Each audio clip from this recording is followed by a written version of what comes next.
I suffer with a condition called Charles Bonnet syndrome, or visual release hallucinations if you want to get more technical. It's a condition that's far more common than you might realize. It's estimated that as many as half of people with gradual loss of vision will experience one or more bouts over their lifetime. Yet, I'm willing to bet that most of you have never heard of it. And the reason for that is because most sufferers are scared to tell anybody what we experience. I know I was. But I'm getting ahead of myself. My name is Andrew and I'm 26. 2 years ago, I woke up with awful blurred vision. Every single edge and detail clouded as if somebody had smeared Vaseline on a camera lens. It never got better. I was scared then and got over to Dr. Harper's surgery as fast as I could, suddenly needing to take a cab rather than climb in the car I'd driven without incident ever since I'd bought it 3 years prior. The doctor did some tests and asked me some questions. Okay, have you been much thirstier lately? And how often do you urinate? Also, how would you describe your tiredness levels? And then he gave me the diagnosis that changed my life forever. Diabetes type 1. He explained that I would need to take insulin shots with every meal, that eating the wrong foods without monitoring my blood sugar could see me drop into a coma, or worse. Then he got to my eyes. Andrew, your diabetes has resulted in maculopathy. Do you know what that is? I shook my head dumbly, already reeling with the shock of my diagnosis, and Dr. Harper went on. It's when the diabetes affects the blood vessels at the back of your eye, blocking them and causing them to leak into the macula, the central part of your retina that helps you perceive color and fine detail. When these blood vessels leak into the macula, it can cause significant damage. With a lump in my throat, I asked, okay, so how do we make this better? I couldn't see Harper's face properly when he spoke, but his tone of voice was enough to tell me what I'd been dreading. I'm sorry, Andrew, he replied gravely. Perhaps if we caught this a little sooner, we might have had some treatment options available to us, but I'm afraid the damage has been pretty extensive. We can take steps to arrest the development of the condition, but I'm afraid it's irreversible. I felt as if my world had come crashing down around me. I was just 24, still at my physical peak. I was active, playing basketball and cycling a couple of times a week, and now my health, my body, and my sight had been taken away from me. The first 6 months were tough. I broke up with my girlfriend, a sweet girl named Holly, who tried to make it work but couldn't because I was so damn angry all the time. I lost my job because if there's one thing an architect needs, it's his eyes. I even fell out with a lot of my friends, making excuses to not meet with them until they stopped asking. In truth, it was jealousy on my part, envy that they got to keep on living while everything I'd ever hoped for had been snatched away. I became a recluse, never leaving my apartment, barely bothering to wash, shave, or get dressed each day. I was so sure that my life was over, I stopped even trying to live it.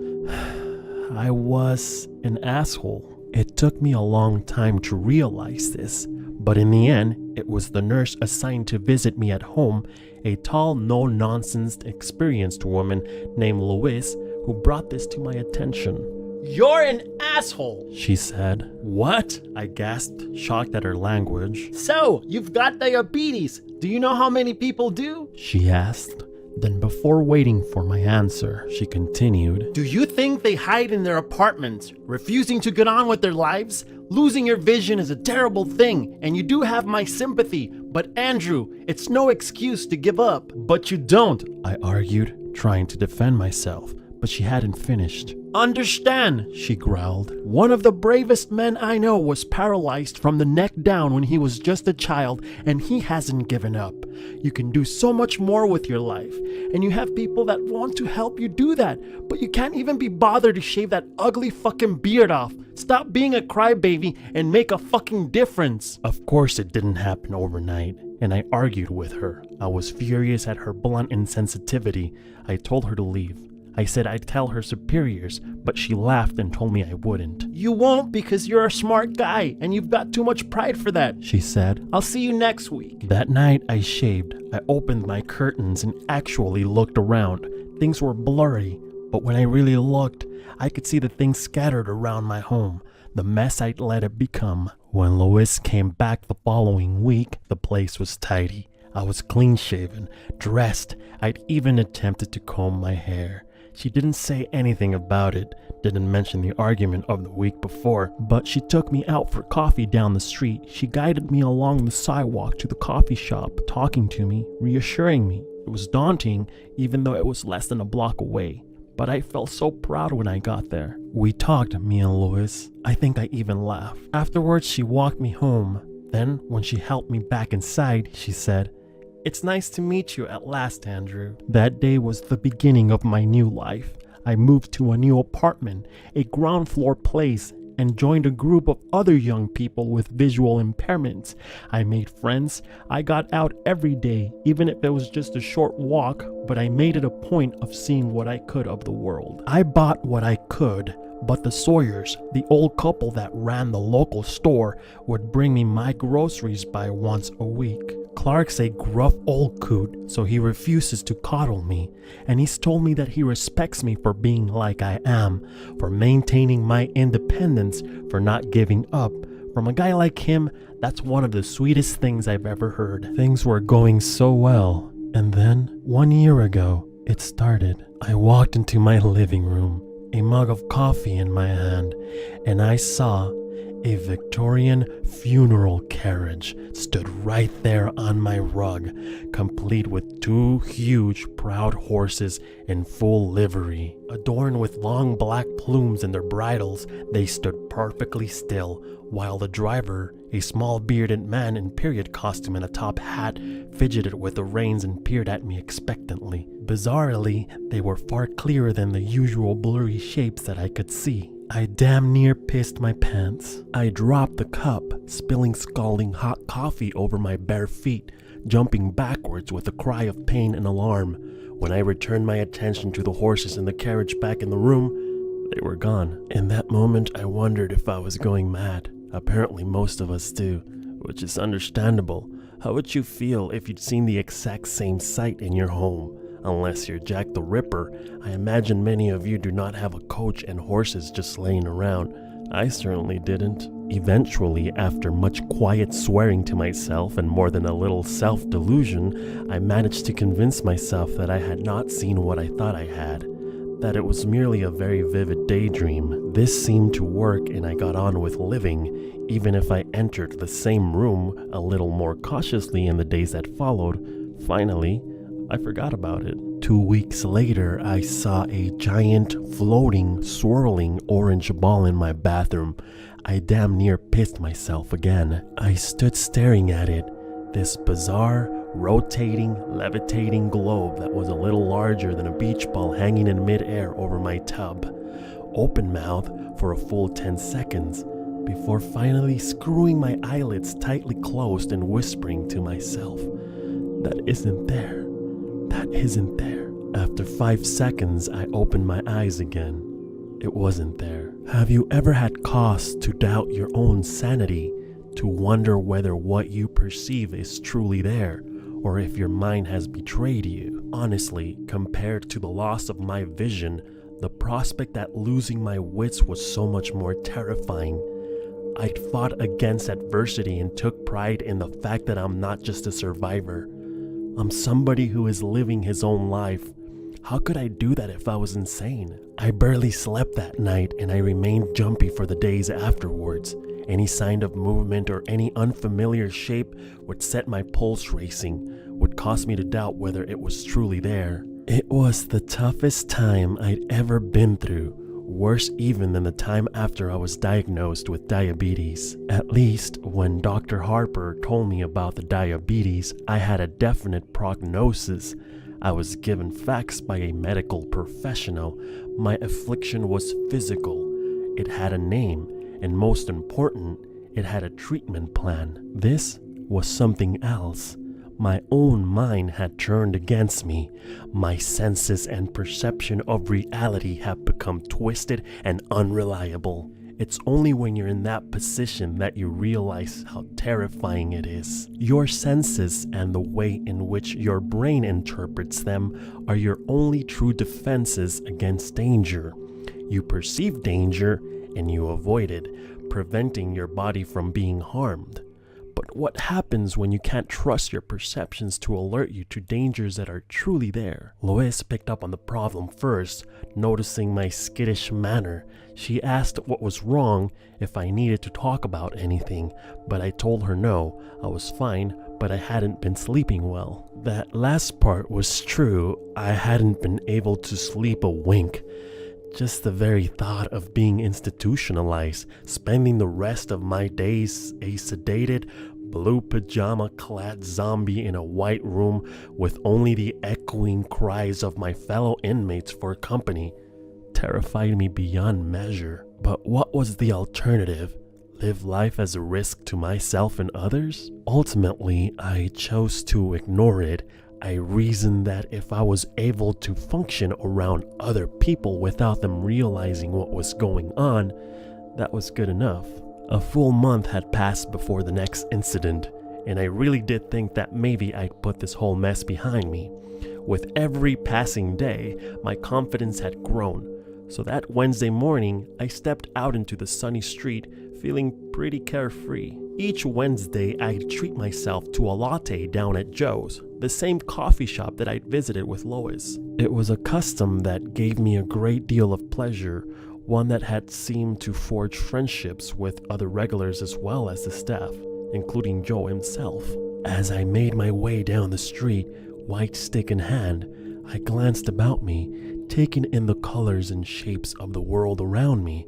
I enjoyed the feel of the sun on my face and the sounds of the birds singing. It was a good day. Then I saw them. A party of pilgrims, 6 of them, all dressed in settler-era attire, sitting cross-legged on the asphalt. They didn't look at me. Instead, they were engaged in a heated yet strangely silent conversation. I froze, staring at them. They still argued, gesticulating furiously at one another. However, I couldn't hear their angry voices, despite the fact that, judging by their ill temperament, they must have been screaming at each other. Paralyzed by shock, the white stick fell from my numb fingers, clattering onto the sidewalk. I turned to leave, desperate to flee from the haunting sight of the colonist in the road. But I was so panicked, in such a hurry, that I stepped on my cane. It rolled under my foot, and before I knew it, I pitched over, tumbling to the hard ground below. I didn't quite break my fall in time, banging my cheek hard on the floor and skinning my palms. I heard a cry from a passerby, a friendly, concerned woman who rushed to my side. She knelt beside me, helping me up, applying a Kleenex to my throbbing cheek, which she informed me was now bleeding. I tried to tell her that I was okay. There was nothing to worry about, but this good Samaritan insisted on driving me to Dr. Harper's office to get my injuries looked at. Now that I think back to it, I'm pretty sure that she knew my obvious distress was nothing to do with the fall. At the time, I was embarrassed and angry, but now I realize I owe her a debt of gratitude. Without her intervention, I don't know how much longer this would have gone on before I cracked up and ended up in an asylum after breaking down through the sheer stress. "Andrew, why don't you tell me what happened?" Dr. Harper asked, gently dabbing at my cheek with disinfectant. I explained that I just lost my balance, that no harm was done. But I think he saw through my feeble protestations to my underlying agitation. He didn't press, he didn't force the matter. He simply asked what might have caused my clumsiness. Then he asked how I'd been as of late. When I'd finished mumbling my way through the most non-committal answer I could muster, he placed a gentle, reassuring hand on my shoulder. "Andrew," he repeated gently, "why don't you tell me what happened?" I burst into tears. I told him how scared I was, how I'd fought so hard for my independence, and now I knew it would be taken away from me. He listened patiently, then asked me to tell him why I ever thought that. I paused, then took a deep breath and thought about it.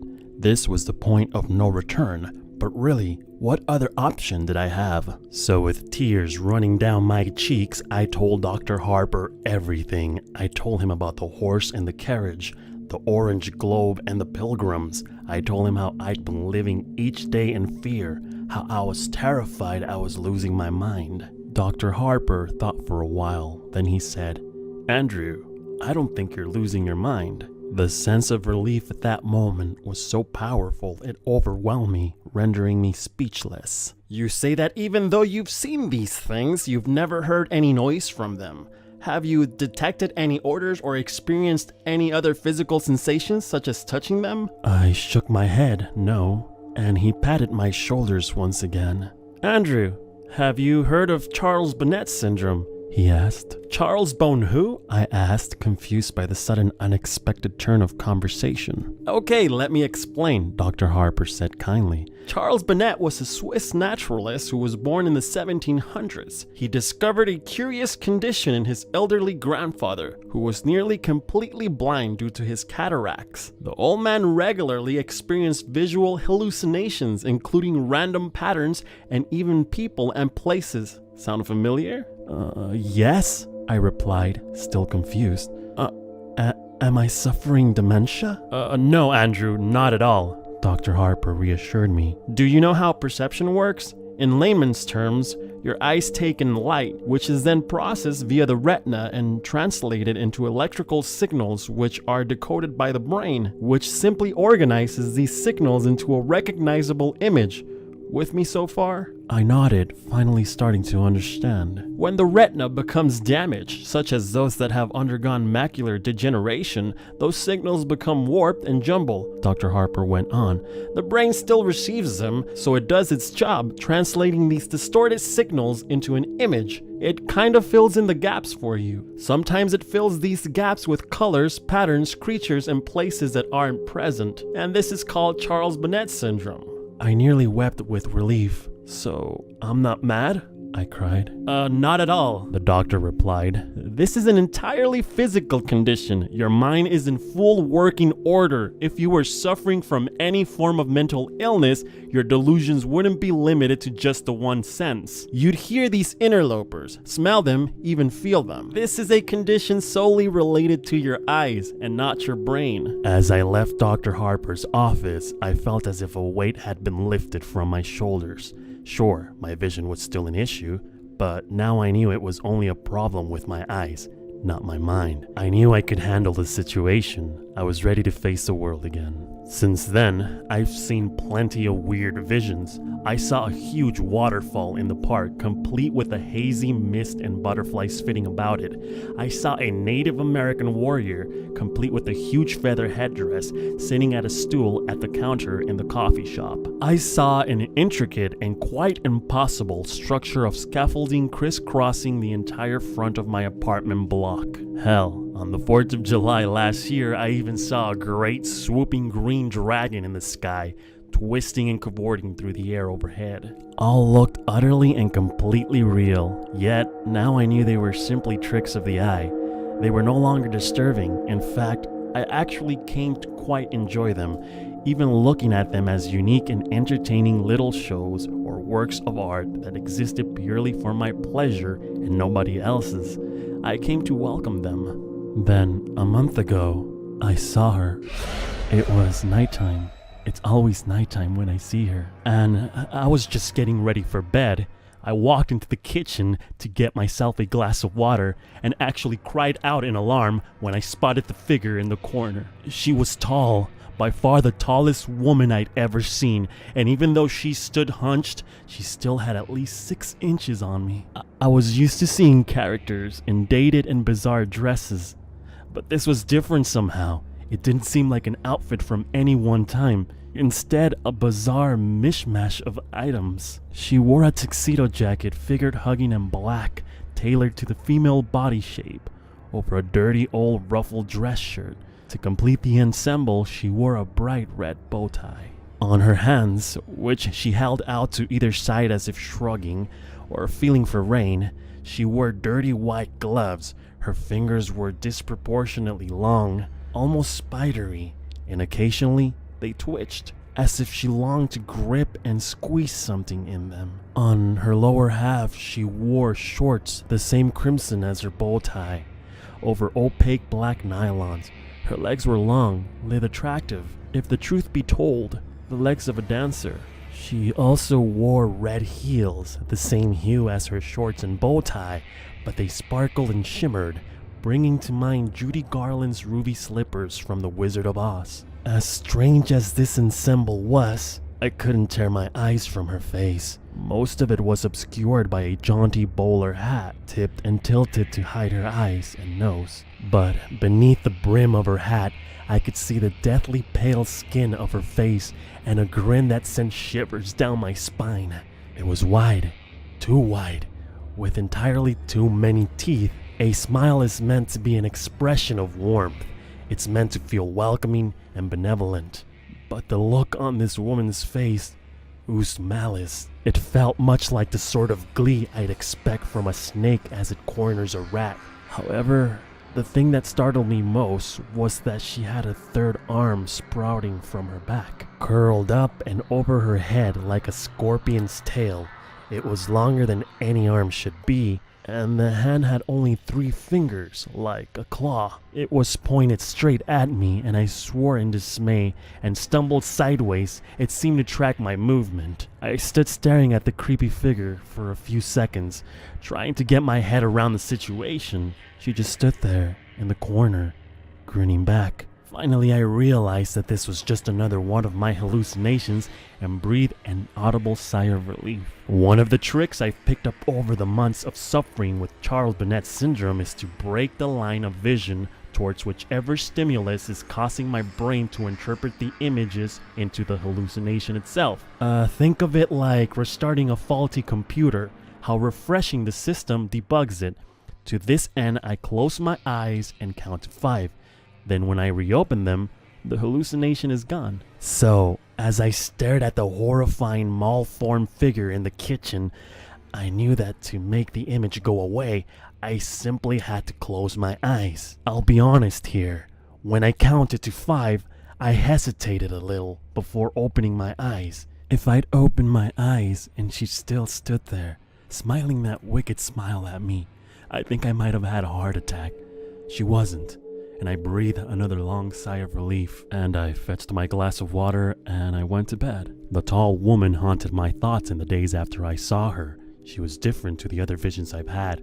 Somehow, she felt more real. It was this agitation that my buddy Jason picked up on when we met for lunch the following Friday. Jason was one of those same friends I tried to drive away shortly after I lost my vision. Yet he refused to give up on me, continuing to get in touch week after week. Good friends are hard to come by, but great friends, the ones who will be by your side for life, are even rarer.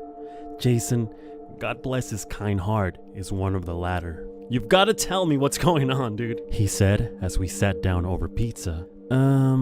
What do you mean?" I asked, trying to brush it off.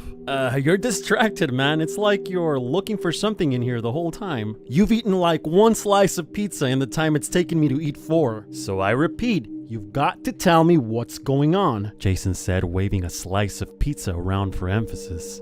"It's nothing," I replied, feeling a little stupid. I just had a hallucination a couple of nights ago that really got to me." I thought you were cool with those now," he asked, putting the pizza slice down. Yeah, I am. I mean, I was, but this was different," I replied, resigned to talking about it. She scared me." "She?" Jason asked, his interest clearly piqued. "Tell me about it." So I did. I described the tall woman and how she'd appeared to me. I explained that unlike any other hallucinations, she felt more real, and that she was the first to feature such a weird and unsettling mutation. Sure, I'd seen smaller versions of people in the past, a phenomenon referred to as Lilliputian by medical professionals, but the extra appendage and impossibly distorted face were something I had yet to encounter thus far. I think it was that, combined with the unnerving expectant stance, that had me disturbed the most. "So," Jason said after I'd finished, "you said she had great legs?" "Shut up, you asshole!" I laughed, throwing my napkin at him. "No, seriously, I get it, man, Jason replied, passing the napkin back to me. If I walked into a room and a giant mutant was waiting for me, it'd scare the shit out of me too. But you know what caused you to see this. It's like the coachman and that waterfall you saw. It's a condition that you know you have, and it's one that you know how to deal with, okay? I know, I replied. Thanks, man, you're right. I did feel better too, so I smiled at him, took a big bite of my pizza, and changed the subject, asking him about his psycho ex, a conversation he was all too happy to dive into. The next time I saw the tall woman, just under a week later, I was brushing my teeth. I was stood at the wash basin, brushing away, when I spotted a figure in the mirror. She was out in the dark hallway, peeking around the door behind me. That same sinister grin I'd seen before stretched her narrow face into a distorted grimace. The dirty bowler hat pushed down over her eyes once again. Each of those 3 long spidery hands gripped the door frame. As crazy as this sounds, it felt like she was trying to avoid being spotted. I cried out, spitting toothpaste foam all over the mirror, my toothbrush clattering into the basin. I spun around, my heart thumping in my chest, my breathing ragged in my throat. She wasn't there.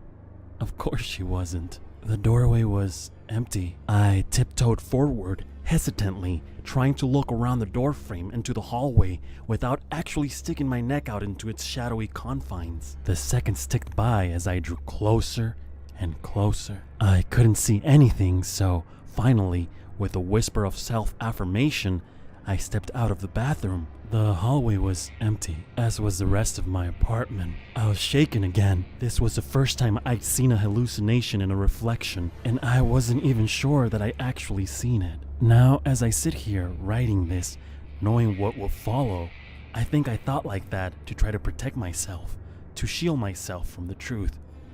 I was an idiot. A full fortnight passed without incident. Sure, I saw a flash of color one day, a dancing yellow lightning bolt that zigzagged back and forth on the street outside my apartment, but that was exactly the sort of thing I'd come to expect from my condition. It was exciting, otherworldly, but it wasn't scary, not like she was. In retrospect, that fortnight was blissful. It was a reminder of what life could be like. The existence that I'd carved out for myself since my diagnosis.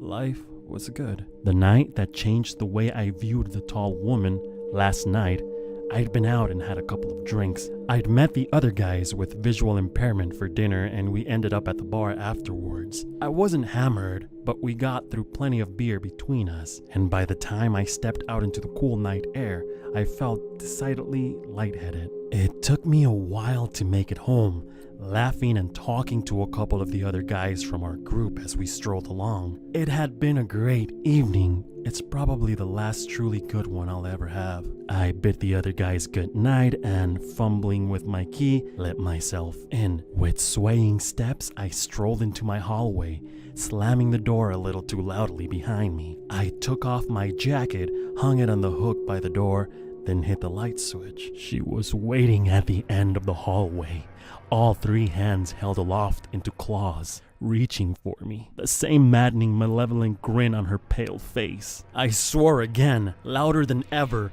actually jumping back a step, recoiling from the impossibly tall and terrifying figure laying in wait in my own home. The tall woman didn't move. She just stood there, staring and smiling at me. I stared back, but I sure as hell didn't smile. Jesus Christ, I muttered under my breath. You know how you can feel a little paranoid after a few beers? That feeling of non-specific post-alcohol dread? Imagine that combined with a giant grinning mutant woman suddenly appearing in your home. Suffice it to say, it was very, very, very uncool. I don't need this, I sighed and closed my eyes.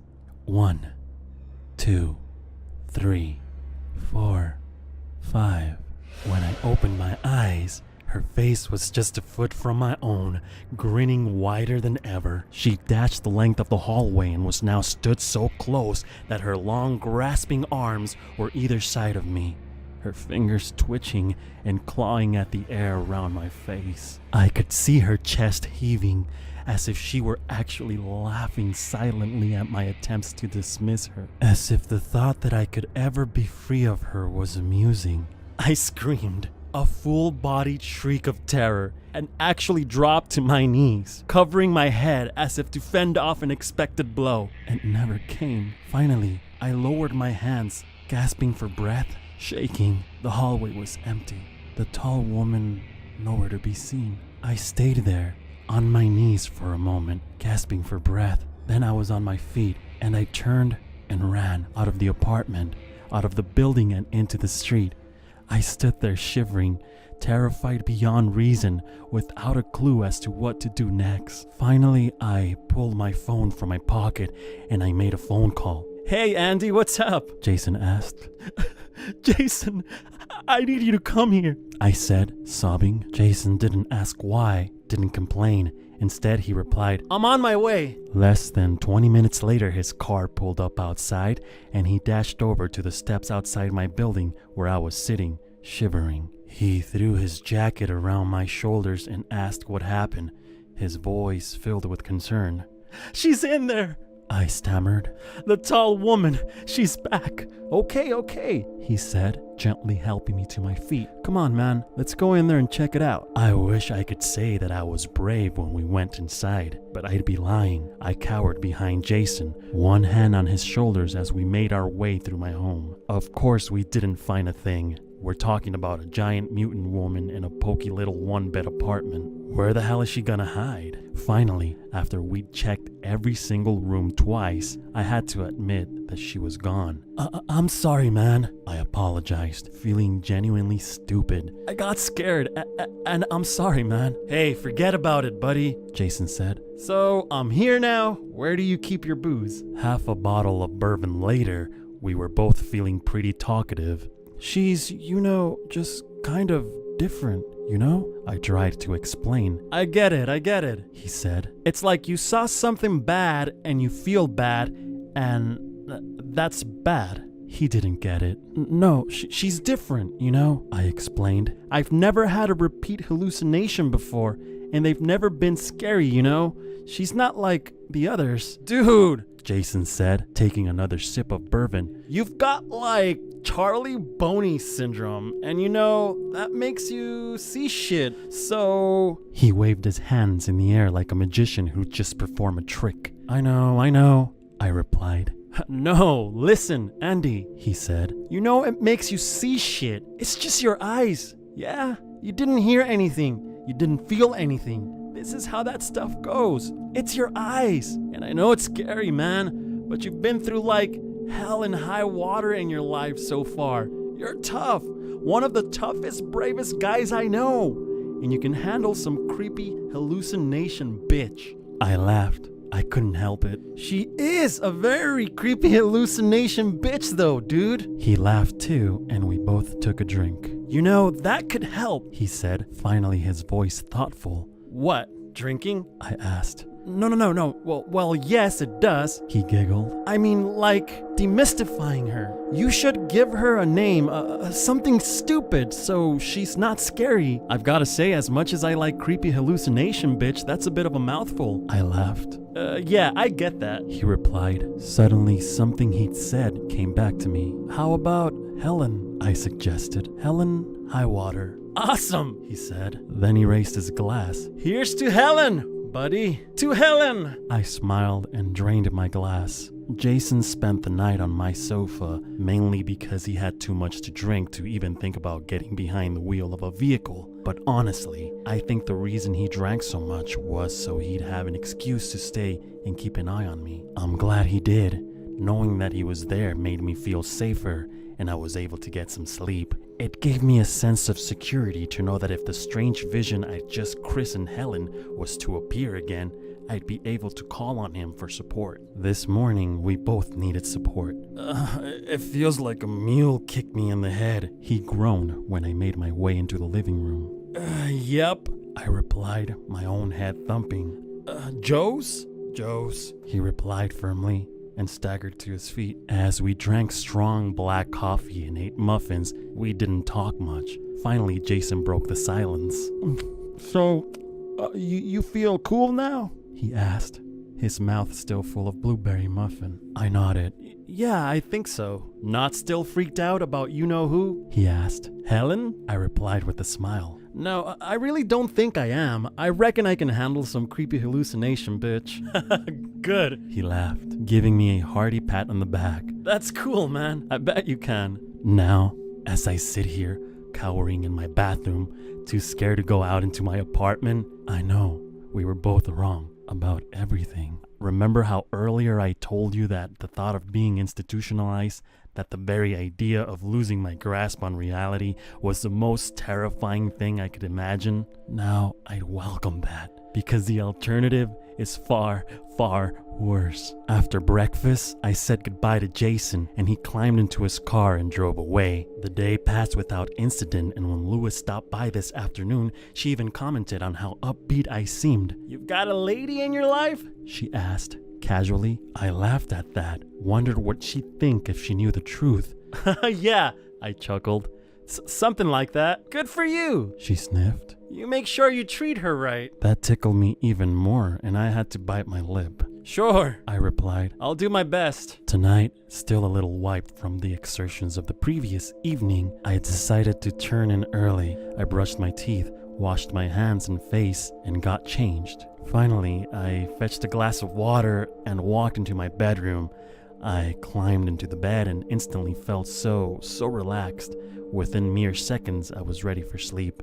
That sudden, overwhelming drowsiness that comes when you've spent a day keeping sleep at bay. I decided that resistance was futile. I sat up to switch off the light. I nearly didn't see her, but as I reached for the switch, I caught a glimpse of something out of the corner of my eye. My heart leapt into my throat as I turned to the foot of my bed. The tall woman was crouching there, her grinning face staring at me from just beyond my feet. So many teeth. Her long, slender fingers spread out over my blankets, twitching slightly as she gripped the end of my bed. Slowly, excruciatingly so, her third, misshapen arm came into view over her shoulder, joining her other hands on my bedding. I froze, utterly petrified. I was at a crossroads here, arriving at a pivotal moment that had been coming for some time. She watched me, grinning as she was waiting to see what I do, cruel amusement flickering across her pale face. But this time,